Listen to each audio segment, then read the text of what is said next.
I was standing knee-deep in cold mountain water when Sharon Pruitt showed up with a backhoe, and a lawyer who looked like he charged $400 an hour to tell people no. The creek had been running through my property for as long as anyone could remember, the same clear water that fed my grandfather's apple trees and now fed mine, tumbling down from the Blue Ridge foothills outside Boone, North Carolina, with the kind of dependability you could set your watch by. I had my rubber boots on that Tuesday morning because I was clearing debris from the irrigation gate, the same maintenance my father had done and his father before him, when I heard the diesel engine grinding up the access road that ran along the eastern boundary of my land. The backhoe was yellow and massive, and it parked itself about 20 feet from where the creek entered my property from the upper pasture. A woman emerged from a white Lexus SUV that had pulled up behind it, followed by a man in a suit that probably cost more than my monthly mortgage payment. I recognized Sharon immediately because everyone in the Ridgeline Estates development knew Sharon Pruitt.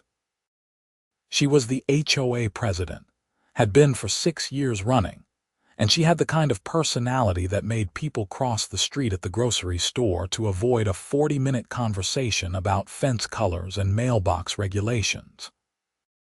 I stayed where I was, water flowing around my boots, watching them approach the creek bank. The lawyer carried a leather portfolio and wore shoes that were absolutely wrong for the terrain. Sharon had her phone out, already taking pictures. "Excuse me," she called out, her voice carrying that particular tone that people use when they are absolutely certain they are right about something. "You need to step out of there. That's HOA property you are standing in." I took my time responding, bending down to pull a tangle of branches away from the gate mechanism. The water was cold enough that my hands ached after a few seconds, but I had learned a long time ago that reacting too quickly to people like Sharon only encouraged them. When I finally looked up, I made sure my face was as neutral as I could manage. "Morning, Sharon. This creek runs through my land. Has since 1911, actually. My family's land, I should say." She picked her way closer to the edge, careful not to let her white sneakers touch the muddy bank. The lawyer hung back, already looking at his phone. "That's incorrect. The creek is a common drainage feature of the Ridgeline Estates community, and according to our survey, you have been illegally diverting water that belongs to the homeowners association. We have a right to restore natural water flow." I straightened up, water streaming from the branches I had pulled loose. "Sharon, my property deed goes back to 1889. Ridgeline Estates has been here for what, 12 years? You folks bought the upper pasture from the Morrison family and built those houses, but that does not give you ownership of the creek." The lawyer finally stepped forward, opening his portfolio with the careful movements of someone trying to establish authority. "Mr. Osborne, I am Jeffrey Cunningham, representing the Ridgeline Estates Homeowners Association. We have had a survey completed by a licensed professional, and I am prepared to show you documentation that clearly establishes the creek as running through HOA common property before it reaches your land. Any water rights you believe you hold are subordinate to the community's interests." He held out a sheaf of papers across the 3 feet of space between us. I did not take them. Instead, I looked at the backhoe, its engine still rumbling, exhaust rising into the cool mountain morning. "What exactly were you planning to do with that machine?" Sharon answered before the lawyer could. "We are installing a proper drainage system. The creek will be channeled into underground pipes that will carry the water down to the county retention basin. Several homeowners in Ridgeline Estates have complained about mosquitoes and standing water, and we have every right to address health concerns on community property." The words hit me like cold water, colder than the creek soaking through my boots. Underground pipes. My apple trees needed that irrigation water from May through September, the driest months when the mountain springs ran thin. My grandfather had planted the first trees in 1923, heirloom varieties that you could not find in any grocery store. Apples with names like Limbertwig and Arkansas Black and Grimes Golden. I had 40 acres of them now, pruned and tended and watered by the creek that Sharon Prout wanted to bury in pipes. "You cannot do that," I said, keeping my voice level even though something hot was building in my chest. "My trees need this water. My livelihood depends on it." The lawyer's expression did not change. "If you have a legal claim to water rights, Mr. Osborne, you will need to produce documentation. Until then, I advise you to step out of the creek and allow our contractor to proceed. If you refuse, we will have no choice but to contact the sheriff's department." I looked at Sharon, who had her arms crossed and an expression on her face that suggested she was enjoying this more than she should. Behind her, up the slope, I could see the roof lines of the Ridgeline Estates houses, big modern constructions with 3-car garages and professionally landscaped yards. The development had gone in about 10 years ago, right after the Morrison family sold their upper pasture and retired to Florida. The Morrisons had been good neighbors for 40 years, running a small cattle operation that never caused problems. Then they sold, and suddenly, I had an HOA for a neighbor instead. "I will be out of the creek when I am finished with my work," I said. "This is my property, that gate is my equipment, and I am maintaining my irrigation system. You want to talk about water rights, we can do that, but you are not putting a backhoe anywhere near this creek until we have sorted the legal situation out properly." Jeffrey Cunningham's mouth tightened.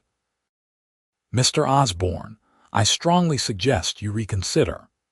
The HOA has invested considerable resources into this project, and we have every intention of moving forward today. Your obstruction will only result in additional legal expenses that you may ultimately be liable for." I could have lost my temper then. Part of me wanted to. But my father had taught me something important about dealing with people who thought they could push you around just because they had money or lawyers or official-looking documents. He had said that the person who stays calm usually wins because calm people can think clearly, and thinking clearly is how you find the leverage you need. "Tell you what," I said. "Give me until end of business Friday. I will produce documentation of my water rights. If I cannot, we can talk about how to proceed, but you are not touching this creek until I have had a chance to show you what I have."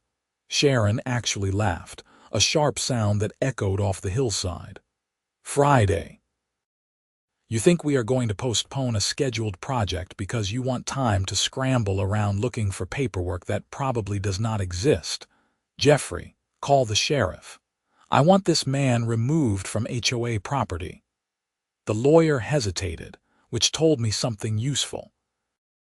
He was not as certain as Sharon was, and lawyers who bill by the hour generally do not like uncertainty, because uncertainty means risk, and risk means potential malpractice claims.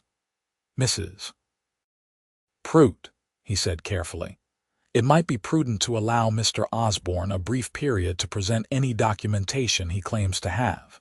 If his claim is frivolous, we will be in a stronger position legally having given him the opportunity to prove otherwise." Sharon turned on him with the kind of look that suggested she was not accustomed to being contradicted. "We have a contractor scheduled, Jeffrey. Do you know how hard it is to get these people to show up when they say they will? We are not postponing. I am advising you, as your legal counsel, that proceeding without allowing Mr. Osborne to present a potential claim could expose the HOA to liability." I stayed quiet, watching the dynamic play out. The backhoe operator, a younger guy with a beard and a caterpillar cap, had gotten out of his machine and was standing next to it, clearly uncomfortable with the situation. He caught my eye and gave a little shrug that suggested he was just there to do a job and did not care much about the politics. Sharon pulled out her phone and made a call, turning away from us and speaking in a low, urgent voice. The lawyer looked at me with an expression that might have been apologetic if lawyers allowed themselves such things. "You actually have documentation, Mr. Osborne?" "Yes," I said, even though I was not entirely certain. I knew my family had water rights. My grandfather had talked about them and my father had mentioned them over the years, but I had never seen the actual papers. As far as I knew, they were filed somewhere in the county records or maybe the state archives, documents from a time when water rights in North Carolina were handled differently than they were now. Sharon ended her call and turned back, her face flushed. "Fine. You have until Friday at 5 p.m. to present your documentation to Jeffrey. But if you fail to produce anything substantive, we will proceed Monday morning, and we will also be filing a formal complaint against you for obstruction and harassment.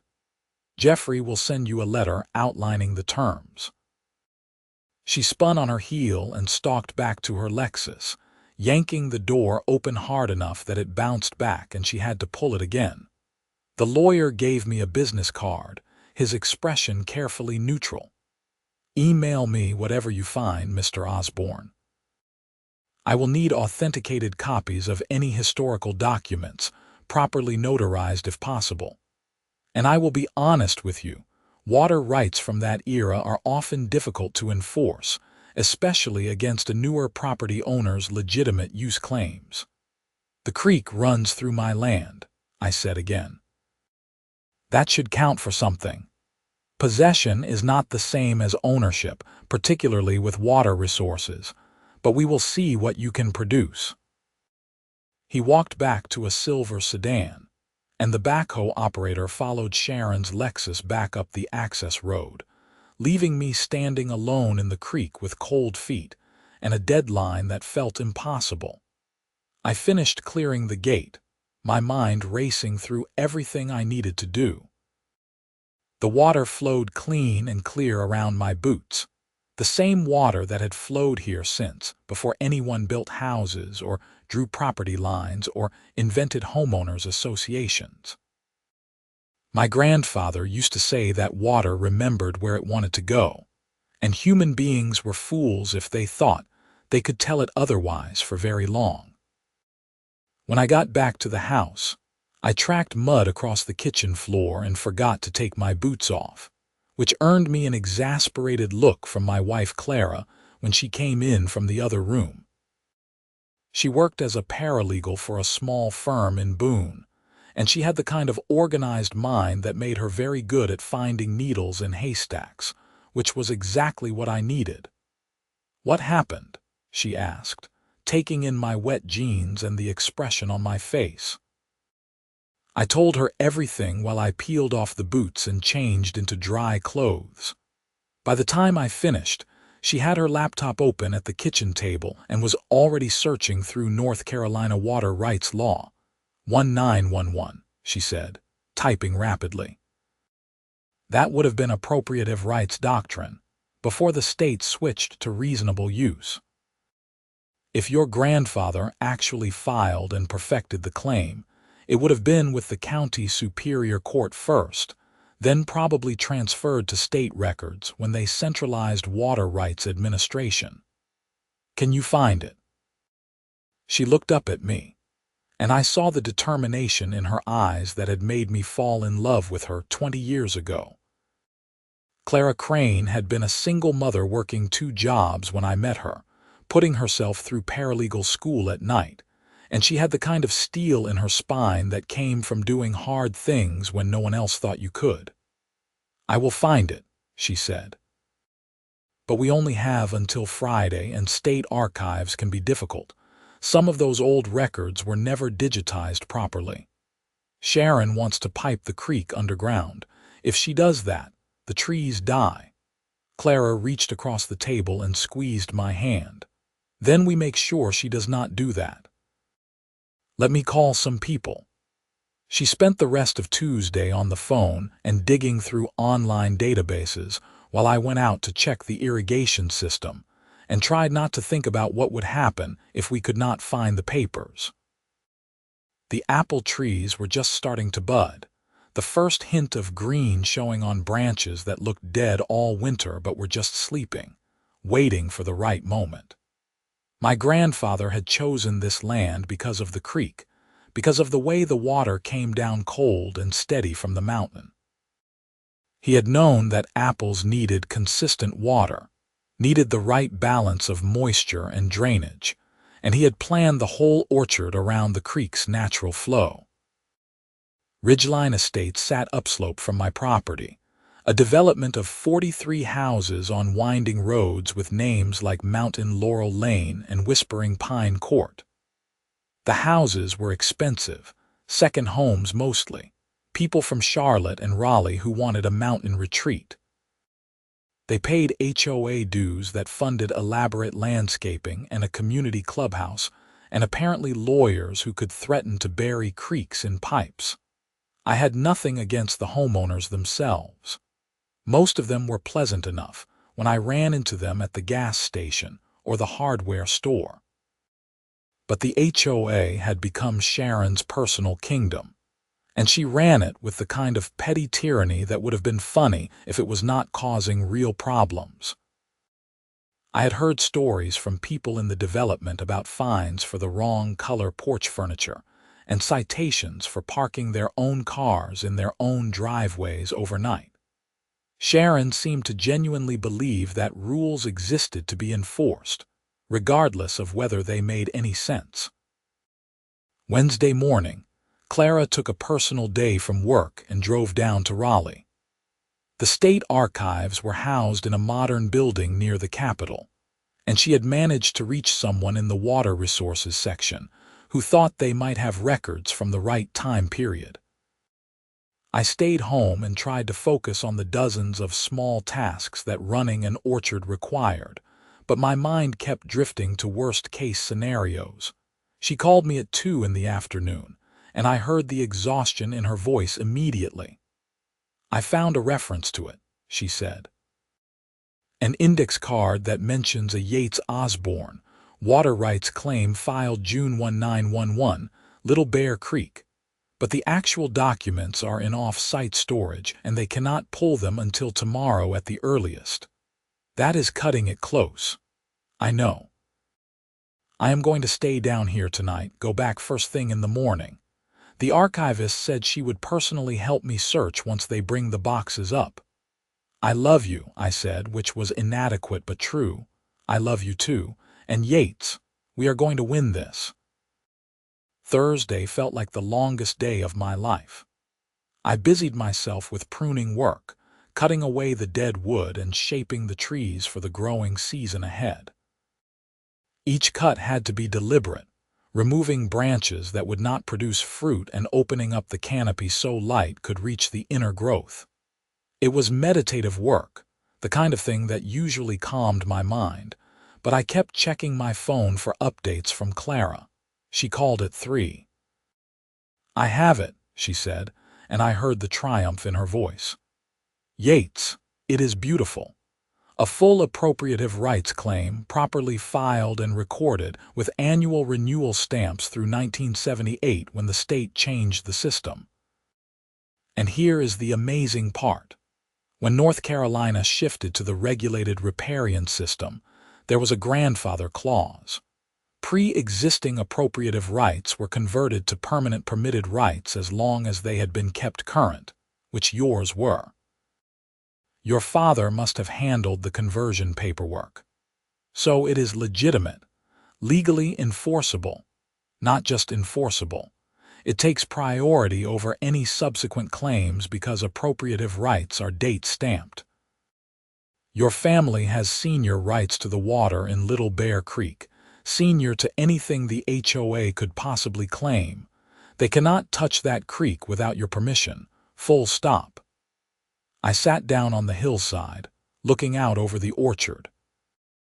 The relief was physical, a loosening in my chest that I had not fully realized was there. "When will you be home?" "I am getting certified copies made right now. Should be on the road in an hour. I will call Jeffrey Cunningham tonight and arrange to deliver them tomorrow." Sharon is not going to take this well. Sharon can take it however she wants. The law is the law. That evening, I walked down to the creek and stood on the bank, listening to the water move over stones. The sound had been part of my whole life, a constant background music that I only noticed when I deliberately stopped to pay attention. My grandfather had stood in this same spot, probably had the same thoughts about continuity and stewardship, and the responsibility of passing something on intact. He had been a serious man from the photographs, lean and weathered, someone who understood that farming was a partnership with land and water and weather, not a conquest. Clara got home around 8, tired but energized. She had a folder full of documents, copies of the original 1911 filing in my grandfather's careful handwriting, the county clerk's official seal, the renewal stamps, and most importantly, the 1978 conversion document that my father had signed, transforming the appropriative right into a modern permitted water right with the state. There were maps showing the creek's course, measurements of flow rate, even photographs from some of the later renewals showing the irrigation system in various stages of evolution. "Your family kept immaculate records," Clara said, spreading everything out on the kitchen table. "This is not just a water right, Yates. This is history. This is documentation of responsible stewardship going back over a century." I picked up one of the photographs, a black and white image from what looked like the 1940s. My grandfather stood next to a much younger version of the same irrigation gate I had been maintaining when Sharon showed up, his expression serious for the camera. Behind him, you could see apple trees, smaller than the ones I had now but clearly thriving. "Tomorrow morning, I am going to email these to Jeffrey Cunningham," Clara said. "Then I am going to call the North Carolina Division of Water Resources and make sure they have our current contact information on file for this permit. And then I am going to suggest very strongly that the HOA might want to reconsider their plans. Sharon will fight it anyway." Clara's smile had an edge to it. "Then Sharon will lose." Friday morning, I was up before dawn, unable to sleep through the combination of anticipation and lingering anxiety. I made coffee and was sitting at the kitchen table when Clara came down at 6, already dressed for battle in her professional clothes, her hair pulled back and her expression focused. She sent the email to Jeffrey Cunningham at 7 a.m. sharp, with high-resolution scans of every document, each one properly labeled and indexed. Then she called the Division of Water Resources and spent 30 minutes on hold before reaching someone who could pull up our permit in the state database. I listened to her side of the conversation, watched her make notes, heard the confidence in her voice as she confirmed details, and asked pointed questions about HOA obligations regarding senior water rights. When she hung up, she looked satisfied. "The permit is active and current." I spoke with a supervisor who said that any attempt to interrupt flow to a senior permitted water right would be a violation of state law, potentially subject to fines and injunctive relief. She is sending me an email confirming that, which I will forward to Jeffrey. What happens now? Now we wait for them to respond. The response came at 10 a.m. Jeffrey Cunningham called my cell phone directly, and his tone was notably different from our first conversation. "Mr. Osborne, I have reviewed the documents your wife sent over. I will be candid with you. This substantially changes the situation. The appropriative right your grandfather established, combined with the conversion to a permitted right in 1978, gives you a very strong legal position. I am going to recommend to the HOA board that we shelve the drainage project and explore alternative solutions to the standing water concerns." "I appreciate that," I said, keeping my voice neutral. "However, Mrs. Pruitt has asked me to set up a meeting this afternoon to discuss the matter. Would you and your wife be available to come to the Ridgeline Estates clubhouse at 3 p.m.? I looked at Clara, who had been listening on speaker. She nodded. "We will be there," I said. The Ridgeline Estates clubhouse was exactly the kind of building you would expect from an upscale mountain development. Stone and timber exterior, soaring windows, a great room with a massive fireplace made from river rock.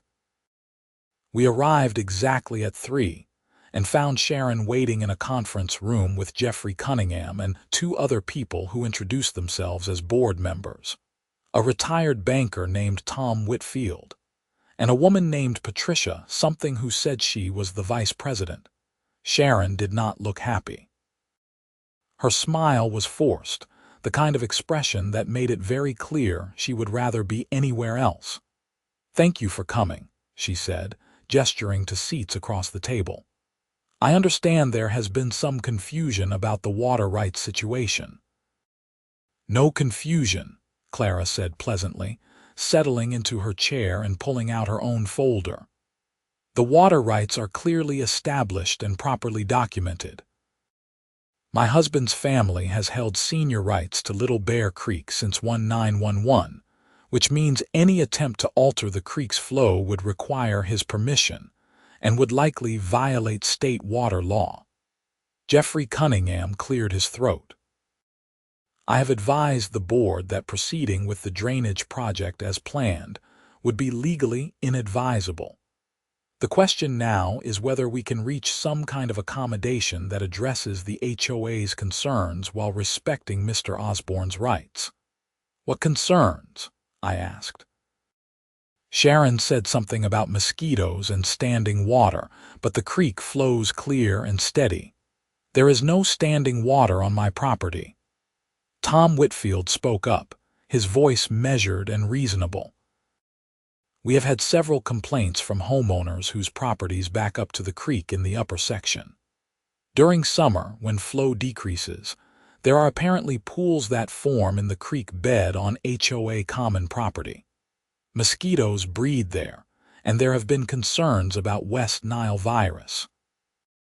It was a legitimate concern, actually, and hearing it explained rationally made it easier to engage with the problem. "The upper section is above my property line," I said.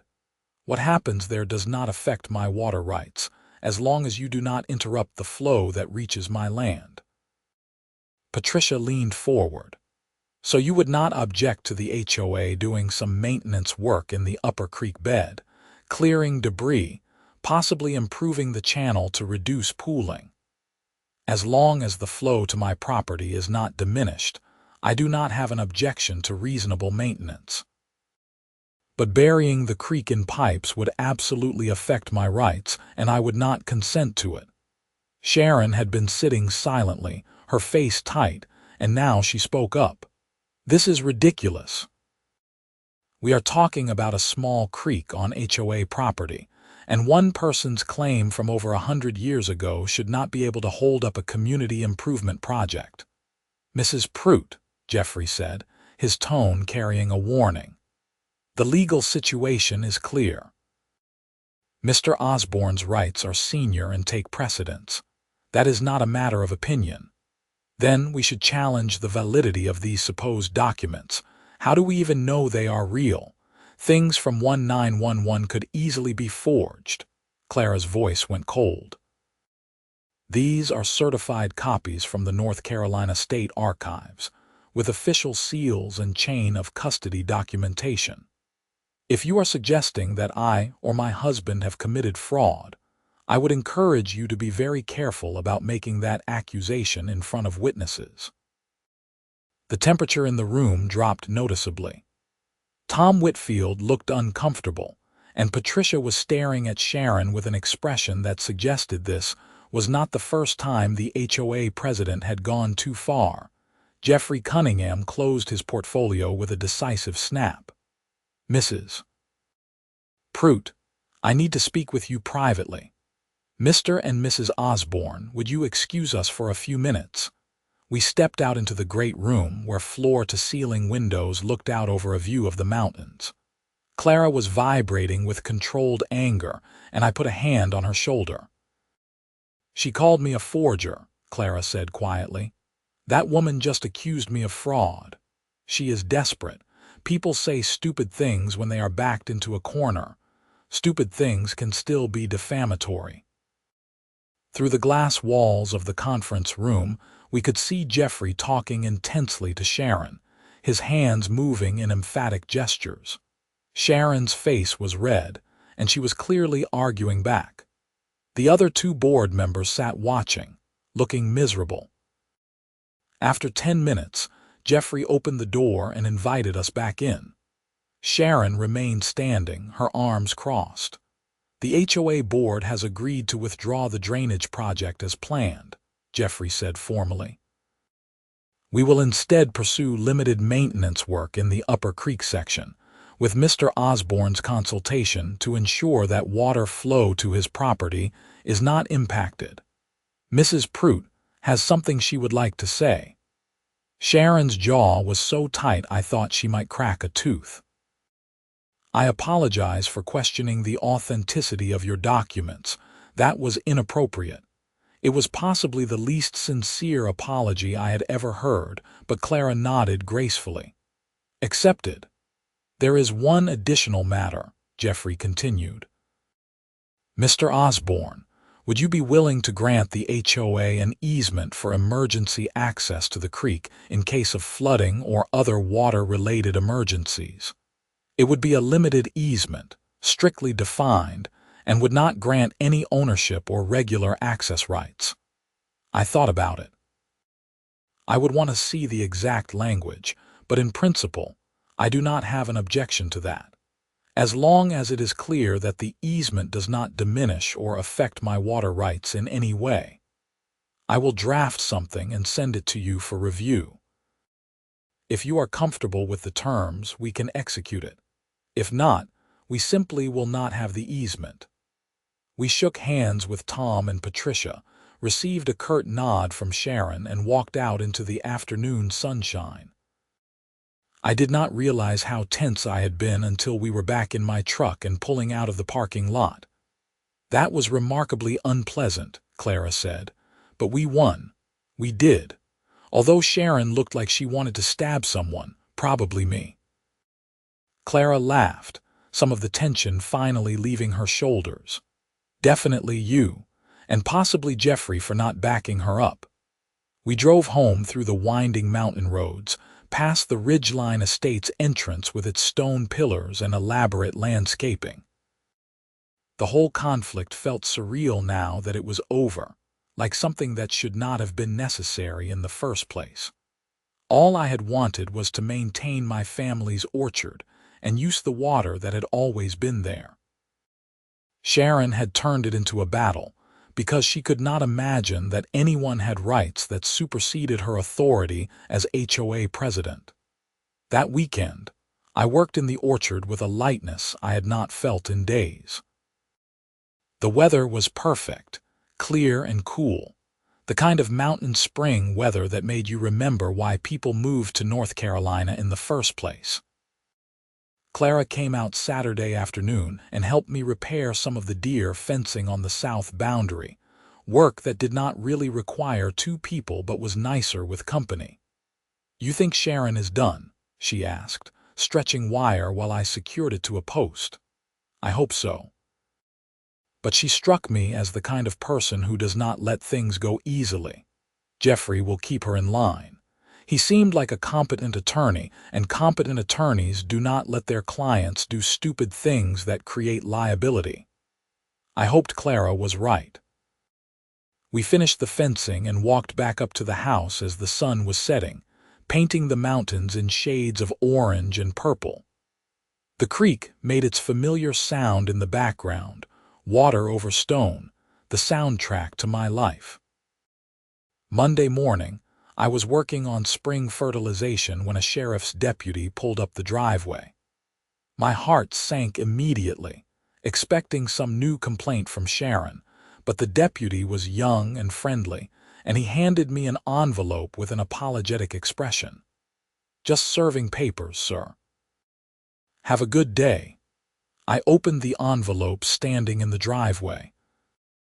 It was a formal notice from the Ridgeline Estates, HOA, signed by Sharon Pruitt as president, stating that I was in violation of HOA covenants for maintaining a commercial agricultural operation that creates visual blight and produces offensive odors affecting neighboring properties. The letter demanded that I cease all farming operations within 30 days or face legal action. I read it twice, trying to process the sheer audacity. My orchard had been here for a century. Ridgeline Estates had been here for a decade. The idea that I was somehow violating their rules by farming my own land was so absurd, it would have been funny if it was not also threatening my livelihood. I called Clara at work, and she came home during her lunch break to read the notice. Her expression went from confused to angry to something that looked almost like admiration. "She is really committed to this fight," Clara said. "I will give her credit for persistence if nothing else." "Can she actually do this?" "No, your property is not part of the HOA. You do not pay dues, you did not sign any covenants, and you predate their development.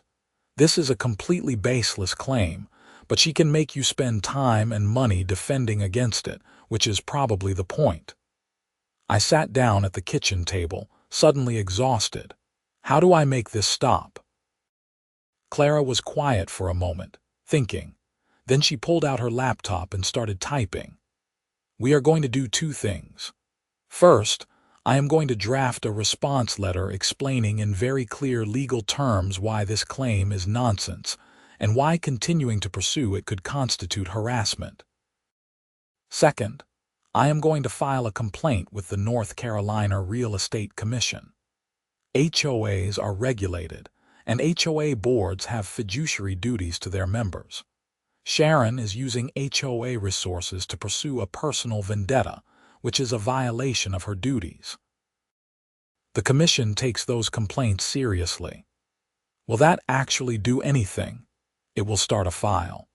And if Sharon keeps pushing, that file will become evidence that she has been repeatedly warned and chose to ignore the warnings.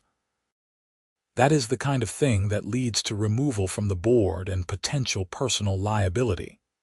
Clara spent the rest of her lunch break drafting the response letter, and by the time she went back to work, I had a 2-page document that methodically dismantled every claim in Sharon's notice. It pointed out that my property was not part of Ridgeline Estates, that I had no contractual relationship with the HOA, that my farming operation predated their development by 9 decades, and that any continued attempts to interfere with my lawful use of my own property could constitute tortious interference and harassment. I mailed it certified that afternoon, along with copies to Jeffrey Cunningham and to the other HOA board members whose addresses I found on the Ridgeline Estates website. 2 days later, Jeffrey Cunningham called me. "Mr. Osborne, I want you to know that I did not draft that notice you received. Mrs. Pruitt prepared and sent it without consulting me, which is a violation of the HOA bylaws that require legal counsel to review all official correspondence. I have informed the board of this, and I have submitted my resignation as HOA counsel effective immediately." She went around you. She did. And as a result, I am no longer comfortable representing that organization. I wanted to call you personally to let you know that the notice you received has no legal merit whatsoever, and I will be recommending to the board that they formally retract it and apologize. Whether they follow that recommendation is beyond my control now. After he hung up, I felt a strange mixture of vindication and concern. Sharon was clearly not going to stop, and now she had chased off the one person who was keeping her from doing something truly stupid. The formal retraction came 3 days later, signed by Tom Whitfield as acting president. It was brief and professional, stating that the previous notice had been sent in error, and that the HOA acknowledged I had no obligation to comply with any HOA covenants or regulations. There was no apology, but there was also no mention of Sharon, which suggested something had happened internally. Clara called Tom Whitfield directly, using her paralegal skills to get information that I probably would not have been able to extract. Sharon has been removed as president by a vote of the other board members, Clara reported after the call. Apparently this was not the first time she had gone rogue on HOA business. Tom said there have been multiple complaints over the years, but the water rights conflict, and then sending that notice without legal review was the final straw. She is still on the board, but she has no authority. That is something, at least. There is more. Tom said they received a preliminary inquiry from the Real Estate Commission about my complaint. Nothing formal yet, but enough to make the board nervous about their exposure. They are bringing in a new attorney and implementing new oversight procedures to prevent board members from acting unilaterally. It should have felt like victory, but instead, I just felt tired. I had not asked for any of this conflict. I had just wanted to tend my trees and use the water that my family had legally claimed a century ago. Life settled back into normalcy over the next few weeks. The apple trees bloomed on schedule, clouds of white and pink flowers that brought bees from miles around. I spent long days checking irrigation lines, monitoring soil moisture, and doing the 1,000 small tasks that kept an orchard healthy. Clara went back to her regular work schedule, though she kept an eye on the legal situation in case Sharon tried anything else. In late May, I was repairing a gate at the far end of the property when I saw Sharon walking up the access road. She was alone, wearing jeans and a plain shirt instead of her usual carefully coordinated outfits, and she looked smaller somehow, less sure of herself. I met her halfway, curious despite myself. "I owe you an apology," she said without preamble. "A real one this time, not the garbage I said in front of Jeffrey." I waited, giving her space to continue. "I moved up here after my divorce 5 years ago. Bought a house in Ridgeline Estates because I wanted a fresh start, somewhere beautiful and peaceful. And I threw myself into the HOA because it was something I could control when everything else in my life felt out of control. I got obsessed with rules and regulations and maintaining property values because it was easier than dealing with the real problems." She looked out over the orchard, rows of trees stretching down the hillside. "Your place represents everything the development is not: history, continuity, purpose." And instead of appreciating that, I resented it. I saw it as chaos that needed to be managed, when really it was just different from what I was used to. "Why are you telling me this?" "Because I am stepping down from the board entirely, and I am leaving Ridgeline Estates. I put my house on the market yesterday, and before I go, I needed to say that I was wrong, and I am sorry for the stress I caused you and your wife." It was the most genuine thing I had heard from her, and I found that I did not have it in me to hold a grudge. "I appreciate you saying that, Sharon. I hope your fresh start works out better this time." She nodded, blinking rapidly, and then turned and walked back toward the development without another word. Clara was skeptical when I told her that evening. People do not usually have genuine moments of self-awareness like that. "You think it is real?" I think she is tired of fighting. Whether that translates to actual change, I do not know, but she is leaving, so it does not really matter to us either way. As long as she is gone, I will count it as a win. Summer came in hot and dry, which meant long hours managing irrigation to keep the trees healthy. The water from Little Bear Creek flowed steady and cold, exactly as it had for generations. I found myself thinking about my grandfather more than usual that year, wondering what he would have made of the whole conflict. He had been a practical man, from what my father had told me, someone who believed that good land and hard work were the foundation of a decent life. He had claimed the water rights in 1911 because he understood that water was essential, not because he wanted to control something or prove a point. In July, I got a call from Tom Whitfield asking if I would be willing to meet with the new HOA attorney and some of the board members to discuss a more formal agreement about the creek. We met at the clubhouse on a Tuesday evening, and the tone was completely different from the contentious meeting with Sharon. The new attorney was a woman named Rebecca Hale, and she was efficient and practical. "Mr. Osborne, the board would like to establish clear guidelines for how the HOA and your property will interact regarding the creek. Not because there is any dispute about your rights, but because clarity benefits everyone. We would like to formalize that the HOA will maintain the Upper Creek section on our property, that we will notify you in advance of any maintenance work, and that you will have the right to inspect an object if you believe the work will affect water flow to your land. In exchange, you would agree to allow reasonable emergency access if there is ever a flooding or safety issue." It was everything Jeffrey Cunningham had proposed, with additional protections built in. We negotiated some of the language, with Clara sitting beside me and asking pointed questions about definitions and enforcement mechanisms. By the end of the meeting, we had an agreement that felt fair and sustainable. "One more thing," Tom Whitfield said as we were wrapping up. "We would like to make a gesture to acknowledge the history of your family's property.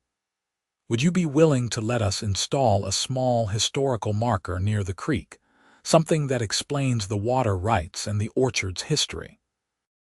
It would be on HOA property, but it would recognize your family's stewardship." I looked at Clara, who gave a small nod. "I would be okay with that, as long as I get to review the text before it goes up." "Absolutely. We will work with you on the wording." The marker went up in September, a bronze plaque on a stone pillar near where the creek entered my property from the Ridgeline Estates land. It read, "Little Bear Creek has provided water to the Osborne family orchard since 1911, when Yates Osborne established appropriative water rights that continue today. This creek represents over a century of agricultural stewardship and the importance of respecting historical rights and sustainable land use. It was not perfect, but it was generous, and it felt like a fitting end to the conflict." Harvest came in October, and it was one of the best crops I had ever brought in. The trees had thrived with consistent water all summer, and the apples were gorgeous, crisp and flavorful, the kind of quality that came from heirloom varieties grown right.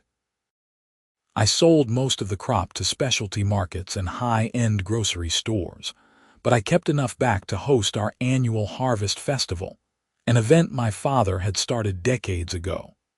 The festival was a Saturday in mid-October, perfect fall weather with blue skies and temperatures in the 60s. We set up tables in the upper orchard, with apple cider and fresh pressed juice, apple butter and pies made by Clara, and some of the neighbors who still remembered when the whole area had been farms instead of developments. A local bluegrass band played on a small stage, and families wandered through the orchard picking apples and taking pictures. I saw Tom Whitfield and Patricia from the HOA board show up with their families, and I welcomed them warmly. They bought cider and apples, and Tom's grandchildren ran through the rows of trees with the kind of unself-conscious joy that made the whole day worthwhile. Late in the afternoon, when the crowd had thinned and the band was packing up, Clara and I walked down to the creek together. The water was lower than it had been in spring, but it was still running clear and steady, the sound of it familiar and constant. "Your grandfather would be proud," Clara said, taking my hand. "I hope so. He did the hard part, establishing the rights and building the orchard. I just had to defend what he created. That is not a small thing. A lot of people would have given up when Sharon showed up with lawyers and backhoes." I pulled Clara closer, watching the water move over stones that had been there longer than any of us. "My father used to say that land does not really belong to people. We just borrow it for a while, and if we are smart, we try to leave it better than we found it. The water rights were never about ownership. They were about responsibility. Making sure the creek keeps flowing, the trees keep growing, and maybe someday someone else will stand here and feel grateful that we did not let it get buried in pipes." Clara leaned her head against my shoulder. "That is a good legacy. It is the only one that matters." We stood there until the sun started to set behind the mountains, painting the sky in shades of gold and red. The harvest festival was winding down, people packing up their cars and heading home with bags of apples and memories of a good day. The creek kept running, oblivious to all the human drama that had swirled around it, just doing what it had always done. In November, I received a letter from the North Carolina Division of Water Resources. They had completed a routine audit of permitted water rights in the region, and wanted to commend me for maintaining continuous records and proper stewardship of my appropriative right, converted to permitted status. The letter noted that my permit was one of the oldest continuously active water rights in the western part of the state, and represented an important example of long-term sustainable water use. I framed the letter and hung it in my office, next to the photograph of my grandfather standing by the irrigation gate. It felt like validation, not just of the recent conflict, but of generations of work and care. Winter came quietly, the orchard going dormant and the creek running high with mountain snowmelt. I spent the short days doing maintenance work and planning for the next growing season. Clara and I hosted Thanksgiving for some friends and neighbors, and the conversation inevitably turned to the conflict with the HOA. "You should write a book about it," one of our friends suggested, half joking. The little guy standing up to the HOA and winning with century-old documents. "People love that kind of story." "I just wanted to water my trees," I said, but I smiled when I said it. In January, I attended a regional agricultural conference in Asheville and ended up on a panel about water rights and small-scale farming. I told the story of the conflict with Ridgeline Estates, and the audience response was overwhelming. Dozens of farmers came up afterward to share their own stories of dealing with development pressure and regulatory conflicts. Many of them were struggling with the same basic issue: how to maintain traditional agricultural practices in areas that were rapidly changing as urban populations moved into rural regions. One older farmer from Mitchell County gripped my hand and said, "You did what a lot of us are afraid to do. You fought back and won. That matters." It had not felt like a fight at the time, more like a desperate scramble to prove something that should have been obvious, but I understood what he meant. In a world where development and growth often seemed inevitable and unstoppable, successfully defending a family farm and historic water rights was a kind of victory that resonated beyond just my situation. Spring came again, the cycle starting over. The trees budded right on schedule, and I walked the irrigation lines checking for winter damage. The creek ran clear and cold, exactly as it should, and I felt the familiar satisfaction of knowing that everything was in place for another growing season. Clara came out one morning in early April, bringing me coffee while I worked on clearing the intake screen. She had news that showed on her face before she said anything. "The Real Estate Commission finished their investigation into Sharon," she said. "They found multiple violations of HOA governance rules. She has been fined and prohibited from serving on any HOA board in North Carolina for 5 years. That seems harsh. It is proportional to what she did. She used her position to pursue personal vendettas. She committed HOA funds without proper authorization, and she sent official correspondence without required oversight. The commission takes that stuff seriously because it protects homeowners from abuse." I thought about Sharon's apology, her admission that she had been trying to control something when her life felt out of control. I almost feel bad for her. "I do not," Clara said firmly. "She tried to destroy your livelihood because you would not bow to her authority. She earned every bit of what happened to her, and maybe it will teach her something about respecting other people's rights." We stood together by the creek, drinking coffee in the cool mountain morning. Somewhere up the slope, I could hear the sound of children playing in one of the Ridgeline Estate's yards and the distant hum of traffic on the highway. The world kept turning, development kept happening, but the creek still flowed and the trees still grew, and my family's legacy continued. In May, Tom Whitfield stopped by with a proposal. The new HOA board wanted to organize an educational event about water resources and sustainable development, and they wanted to feature the history of Little Bear Creek and the Osborne Orchard. Would I be willing to give a talk and maybe lead a tour? "We want to help our homeowners understand that they are living in a place with real history," Tom explained. "A lot of them moved here from cities and do not have a good sense of how land and water work in rural areas. We think your story could help bridge that gap." I agreed, and on a Saturday in June, about 40 people from Ridgeline Estates gathered in my orchard for what we called a Water and Heritage Walk. I talked about my grandfather establishing the water rights, showed them the irrigation system, explained how the orchard depended on the creek's consistent flow. Clara talked about the legal framework for water rights and why historic claims mattered.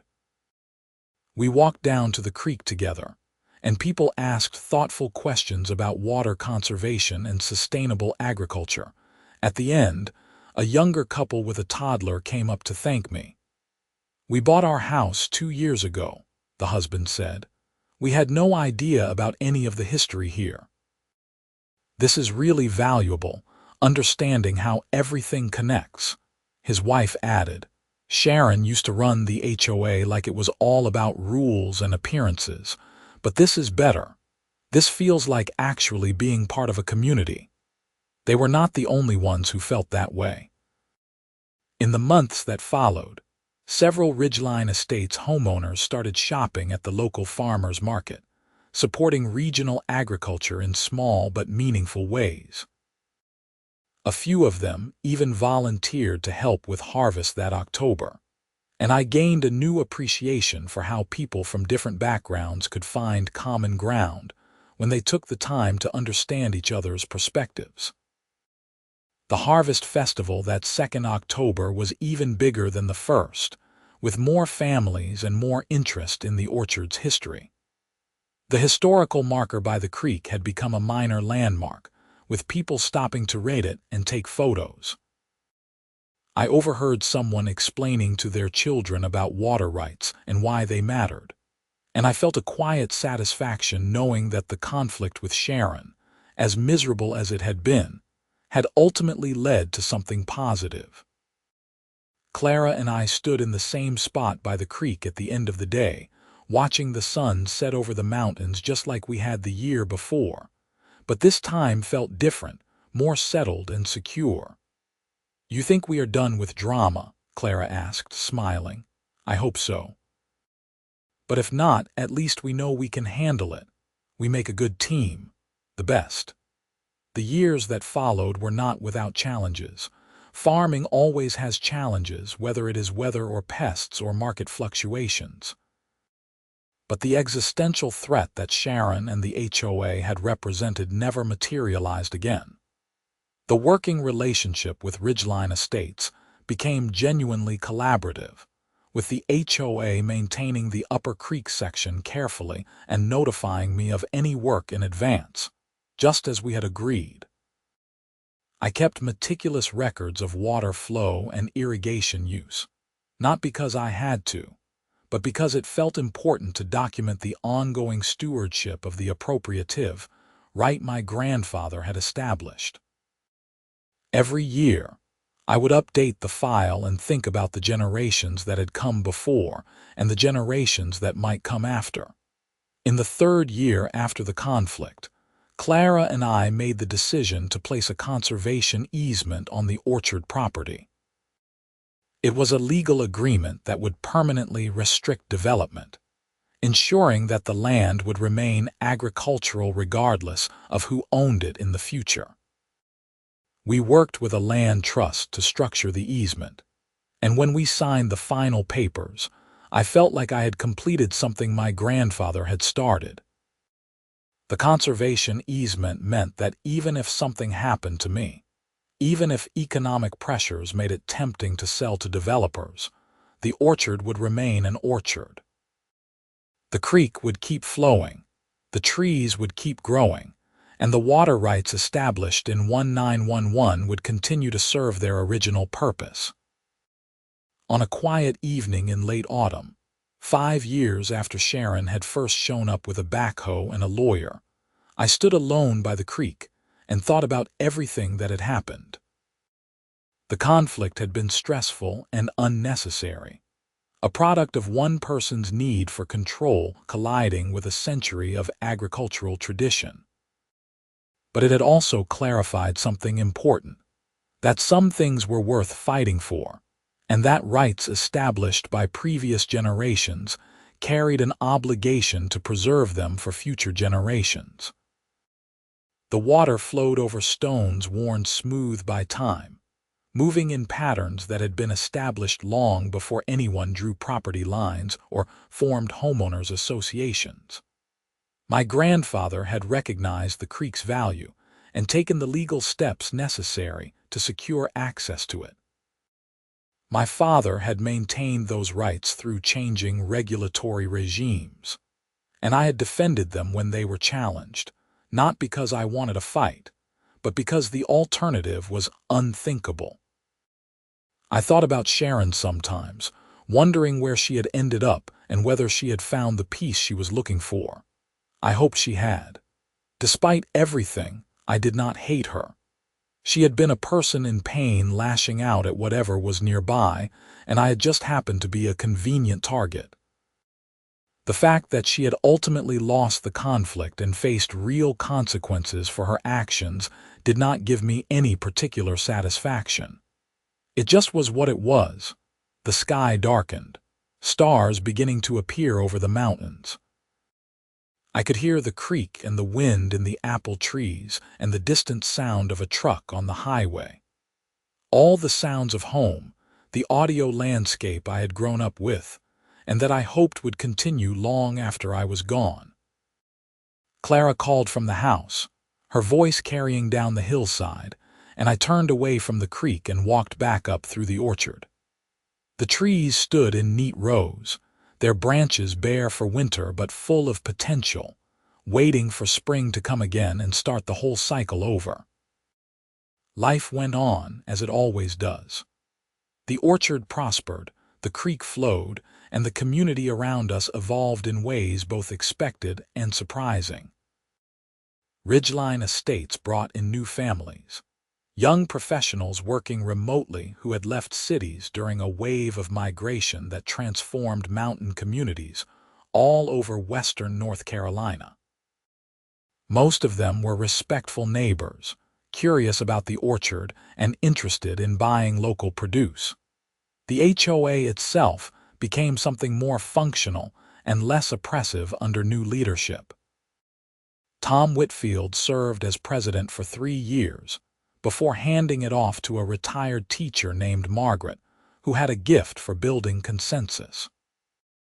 The association focused on actual community needs, maintenance of common areas, organizing social events, rather than trying to micromanage every detail of homeowners' lives. I heard, third-hand through people who stayed in touch with such things, that Sharon had moved to Florida and was working as a real estate agent. She had apparently found some measure of peace in a place where she did not have the same baggage and expectations weighing on her. I wished her well, in the abstract way you wish well for people who once caused you problems, but are no longer part of your life. The orchard became something of a local landmark, featured in regional tourism materials as an example of agricultural heritage preserved amid development. School groups came through on field trips to learn about heirloom apples and sustainable farming. The local community college asked me to guest lecture in their agriculture program. It was strange and sometimes uncomfortable being in the public eye, but it also felt like a way to honor my grandfather's work by sharing the knowledge that had been passed down. Clara and I settled into a comfortable rhythm, the kind of partnership that deepens with time and shared challenges. She continued her paralegal work, becoming known in the local legal community as someone who was exceptionally good at finding crucial documents and building airtight cases. I sometimes joked that she had saved the orchard, and she would reply that I had been the one standing in the creek refusing to move, and we were both right. On the 10th anniversary of the day Sharon had shown up with the backhoe, Clara and I walked down to the creek together with a bottle of local cider and 2 glasses. We stood on the bank where I had stood that morning, and we toasted to water that kept flowing and to family legacies that endured. "Do you ever think about what would have happened if we had not found those documents?" Clara asked. "Sometimes. But we did find them because you did not give up looking. That is what matters. Your grandfather was smart to file everything properly." A lot of people in that era did not bother with the formalities. He understood that paper and official stamps mattered, even in 1911, maybe especially in 1911 when everything was less settled. We drank the cider and watched the water move, the same water that had been the center of so much conflict and was now just doing what it had always done. Flowing downhill, nourishing the land, continuing the cycle that would outlast all of us. The sun was setting, painting the mountains in shades of amber and rose. Somewhere in the orchard, a bird called out the first of the evening chorus. The air smelled like earth and coming rain, the rich scent of a place that was alive and thriving. "Thank you," I said to Clara, not for the first time and not for the last. "For what? For fighting for this. For believing it mattered." She squeezed my hand. "It did matter. It does matter. This is home, Yates, for us and for everyone who comes after. That is worth protecting." We walked back up to the house as darkness fell, following a path I could have walked blind, through an orchard that held generations of work and care and love. The creek kept flowing behind us, steady and sure, carrying water that was older than any human claim or document, water that would keep moving long after all our conflicts and triumphs were forgotten. But for now, in this moment, the orchard was ours to tend and protect, and the water rights established in 1911 were secure, and the legacy continued. That was enough. That was everything.